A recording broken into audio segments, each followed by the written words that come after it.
Good afternoon, everyone. My name is Yogesh Singh, lecturer, Government Polytechnic College, Umania. Here I am present to presentation on transformer. This is the electrical transformer. You know, a movie वाला transformer नहीं है ये, ठीक है? The next slide is. After completing this session, you will be able to apply principle of electromagnet. Electromagnet की जो principle है उनको अप्लाई करनी है. After that principle of transformer. Transformer किस प्रिंसिपल पर काम करता है? Working of transformer and application of transformer. Next application of transformer और construction of transformer. This will be covered in this topic. ठीक है. ट्रांसफार्मर को समझने से पहले मैं आप लोग से कहूंगा कि ट्रांसफार्मर को समझने के लिए मुझे आपका अटेंशन चाहिए होगा और मैं ये चाहूंगा कि आप हमारे साथ पूरे टाइम जुड़े रहें. इस सेशन के कंप्लीट होने के बाद में आप ये समझने के एबल तभी होंगे जब आप हमारे साथ में जुड़े रहेंगे. ठीक है. तो आपको मेरे क्वेश्चंस का टाइम टाइम पे जवाब देना है. Next, what is this? Can you recognise? Thank you. Transformer. Why it is called transformer? इसे ट्रांसफार्मर क्यों कहते हैं? Because this convert energy from one voltage level to another voltage. Next, another voltage level, so it is called transformer. You know, electrical energy or electrical current can flow due to voltage difference. अगर voltage का अंतर होगा तभी electrical current flow करती है और electrical current हमेशा high voltage से लो वोल्टेज की ओर फ्लो करती है. ट्रांसफार्मर ऐसी युक्ति है इसमें लो वोल्टेज से हाई वोल्टेज की ओर भी करंट फ्लो कर सकती है. तो ये कैसे होती है? ये होती है इलेक्ट्रोमैग्नेटिक प्रिंसिपल की वजह से. और आखिर इलेक्ट्रोमैग्नेटिक प्रिंसिपल क्या है? इलेक्ट्रोमैग्नेटिक प्रिंसिपल के बारे में सबसे पहले ऑरस्टेड ने बताया था. ऑरस्टेड ने एक एक्सपेरिमेंट किया था और इस एक्सपेरिमेंट में एक कंडक्टिंग वायर है. जब इस वायर से करंट फ्लो करेगी तो ये मैग्नेटिक कंपास जो है ये मूव करने लगेगी. जब करंट की डायरेक्शन एक तरफ थी तो कंपास एक डायरेक्शन में मूव की. फिर उन्होंने करंट की डायरेक्शन को चेंज किया तो ये देखा कि इसकी कंपास की मूवमेंट की डायरेक्शन भी चेंज हो गई. इससे ये सिद्ध हुआ कि जो मैग्नेटिक फील्ड होता है वो इसके करंट के फ्लो की डायरेक्शन पर भी डिपेंड करता है. उसकी डायरेक्शन को बताने के लिए राइट हैंड थंब रूल है. राइट हैंड थंब रूल ये कहता है कि अगर मैं अपने दाएं हाथ को इस तरह से रखूं कि अंगूठा कंडक्टर में फ्लो होने वाली करंट की डायरेक्शन में हो और उस समय अगर मैं अपनी फिंगर्स को रोटेट करूं तो रोटेशन ऑफ फिंगर जो होगा वो मैग्नेटिक फील्ड की डायरेक्शन को बता रहा है. और स्टेट ने ये कहा कि किसी भी करंट कैरिंग कंडक्टर के साथ एक मैग्नेटिक फील्ड होगा और उस मैग्नेटिक फील्ड की डायरेक्शन राइट हैंड की रोटेशन ऑफ फिंगर से बताया जाएगा. ठीक है. किसी भी लूप में अगर मुझे निकालना है कि मैग्नेटिक फील्ड कैसे बनेगा तो थ्योरी ऑफ इंटीग्रेशन ये कहती है कि किसी भी लूप को इनफिनाइट स्ट्रेट लाइन के रूप में बता सकते हैं. इस पूरे लूप को एक छोटी स्ट्रेट लाइन, एक छोटी स्ट्रेट लाइन, एक छोटी स्ट्रेट लाइन के रूप में बता सकते हैं. ठीक है. तो अगर मैं यहाँ पे फिर से राइट हैंड रूल लगाऊंगा तो यहाँ पे मैग्नेटिक फील्ड बाहर की ओर आ जाएगा. यहाँ पे मैग्नेटिक फील्ड बाहर की ओर आ जाएगा और देखो ये जो डॉट है ये दिखा रहा है कि मैग्नेटिक फील्ड बाहर की ओर है. क्रॉस ये दिखा रहा है कि मैग्नेटिक फील्ड अंदर की ओर. जो लूप में मैग्नेटिक फील्ड होगा वो यहाँ से बाहर निकल के अंदर जा रहा होगा, इस तरह से सर्कुलेट कर रहा होगा. इस पॉइंट पे ऐसे सर्कुलेट करेगा और यहाँ पे इस तरह से सर्कुलेट करेगा. मतलब ये कि लूप के अंदर मैग्नेटिक फील्ड बाहर की ओर होगा. Is it clear? Is it clear? Yes और नो? किसी भी लूप में कैसे निकालेंगे कि हर पॉइंट पे या तो मैं स्ट्रेट लाइन मान लूं या फिर इसका एक और आसान तरीका है कि इसकी फिंगर्स को, इस केस में मैं फिंगर्स को करंट की डायरेक्शन में रोटेट करा दूं. फिंगर्स को करंट की डायरेक्शन में रोटेट करा दूं तो थंब क्या होगा? मैग्नेटिक फील्ड को बताएगा. तो इसके अंदर मैग्नेटिक फील्ड डॉट बने ना, डॉट डॉट मतलब बाहर की ओर होगा. ठीक है. नेक्स्ट, ट्रांसफार्मर को समझने के लिए सबसे ज्यादा जो मुझे अटेंशन चाहिए आपका वो इस एक पॉइंट पे चाहिए, Faraday law of electromagnetic induction. आखिर फैराडे का इलेक्ट्रोमैग्नेटिक इंडक्शन का रूल क्या है? फैराडे ने ये कहा कि अगर किसी भी कंडीशन में फ्लक्स है या मैग्नेटिक फील्ड लाइंस हैं उनमें चेंजेस हो रहे हैं. यू नो, अगर फ्लक्स में चेंज हो रहा है तो निश्चित तौर पे वहां पे एक ईएमएफ उत्पन्न हो जाएगा और ये ईएमएफ उस फ्लक्स में चेंज होने की रेट के बराबर होगा. फैराडे लॉ ये कहता है कि सिर्फ फ्लक्स होना जरूरी नहीं है, फ्लक्स का चेंज होना बहुत जरूरी है. अगर फ्लक्स में चेंज नहीं होगा तो कोई भी ईएमएफ उत्पन्न नहीं होगा. तो E d∅dt एंड φ होता है B * में A * में cos थीटा.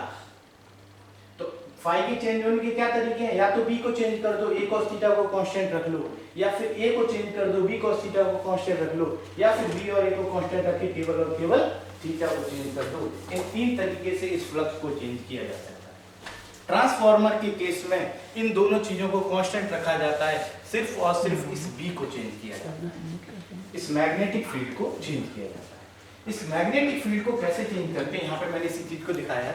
इस मैग्नेटिक फील्ड को कैसे चेंज करेंगे, जब ये मैग्नेट मूव करेगी तो इससे लिंक होने वाली मैग्नेटिक फील्ड लाइंस जो होंगी वो चेंज हो जाएंगी। कैन यू इमेजिन कि ये एक मैग्नेट है और इस मैग्नेट से कंटिन्यूअसली मैग्नेटिक फील्ड लाइंस निकल रही हैं।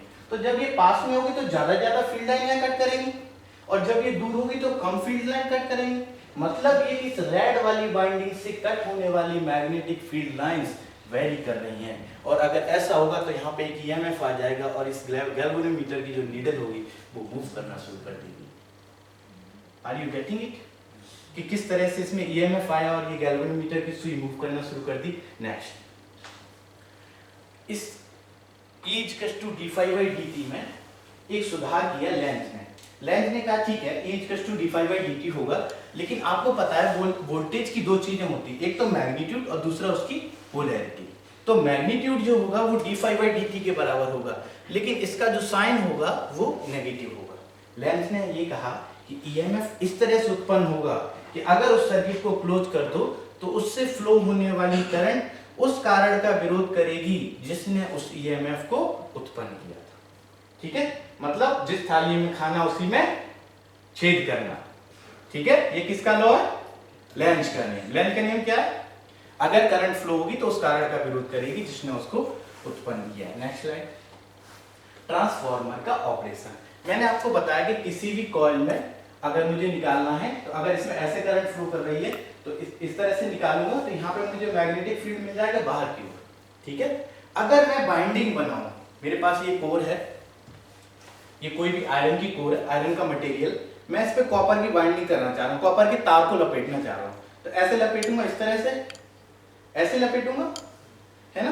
तो अगर आप देखो तो ये छोटा सा लूप बन रहा है, और लूप में मैग्नेटिक फील्ड कैसे निकालती है मैंने आपको सिखाया, अपनी फिंगर्स को रोटेट करके। तो जब मैं फिंगर्स को रोटेट करूंगा, यहाँ पे करंट अगर ऐसे जा रही है तो फिंगर्स को रोटेट करूंगा तो मैग्नेटिक फील्ड ऊपर की ओर आ जाएगा। तो इस वाली में जो मैग्नेटिक फील्ड होगा, यहाँ से करंट जा रही होगी ऊपर से, तो मैग्नेटिक फील्ड इस तरह से आ जाएगा। ये मैग्नेटिक फील्ड इस पूरे कोर के पाथ को फॉलो करके वापस आ रहा होगा। नेक्स्ट स्लाइड, और अगर ये पूरे कोर के पाथ को फॉलो करके वापस आ रहा होगा तो कुछ मैग्नेटिक फील्ड एयर के थ्रू भी वापस आएगा, लेकिन ज्यादातर मैग्नेटिक फील्ड जो होगा वो कोर के थ्रू वापस आएगा। क्यों? क्योंकि कोर एक सीधा सा मैग्नेटिक फ्लक्स के फ्लो होने के लिए पाथ है। यहाँ पे ये प्राइमरी वाइंडिंग है और ये जो करंट दिखाई है प्राइमरी करंट है, ये जो एरो है ये है फ्लक्स का एरो, ये वाला फ्लक्स, इसका फ्लक्स यहाँ लिंक कर रहा होगा। ठीक है, और अगर इस बाइंडिंग से फ्लक्स लिंक कर रहा है और वो फ्लक्स चेंज हो रहा है, यहाँ पे डायरेक्शन चेंज हो रही है ना फ्लक्स की, और अगर ये फ्लक्स चेंज हो रहा है तो यहाँ पे भी ईएमएफ आ जाएगा। मतलब यहाँ पे वोल्टेज और करंट है, इसके बीच में कोई इलेक्ट्रिकल कनेक्शन नहीं है, सिर्फ फ्लक्स कनेक्ट हो रहा है और इसकी वजह से यहाँ पे भी वोल्टेज इंड्यूस हो जाएगा। नेक्स्ट, कंस्ट्रक्शन के बेस पे ट्रांसफार्मर दो तरह के होते हैं, core type and shell type.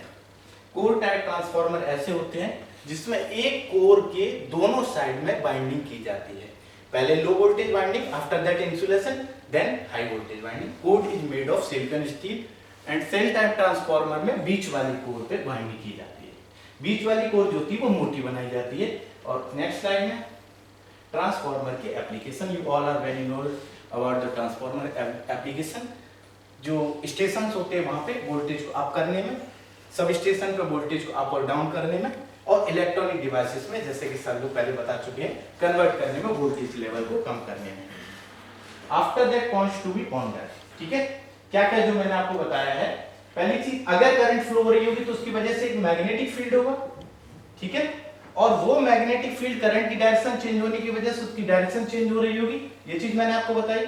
फिर तीसरी चीज मैंने आपको बताई कि अगर फ्लक्स में चेंज हो रहा है तो निश्चित तौर पे वहां पे एक ईएमएफ उत्पन्न हो जाएगा। ये कौन सा लॉ है? Faraday's law. ईएमएफ उत्पन्न हो जाएगा। और उसके बाद में कंस्ट्रक्शन के बेस पे ट्रांसफार्मर दो तरह के होते हैं, core type and shell type.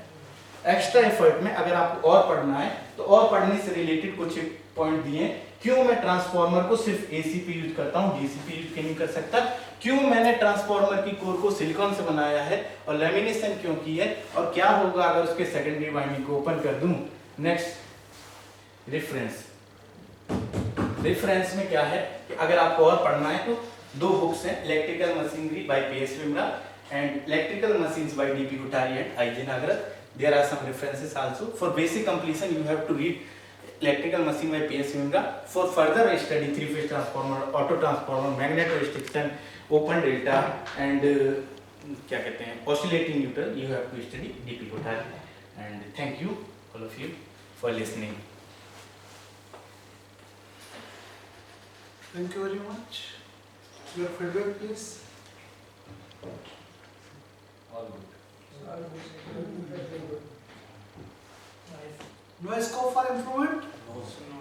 Perfect. Content was too much.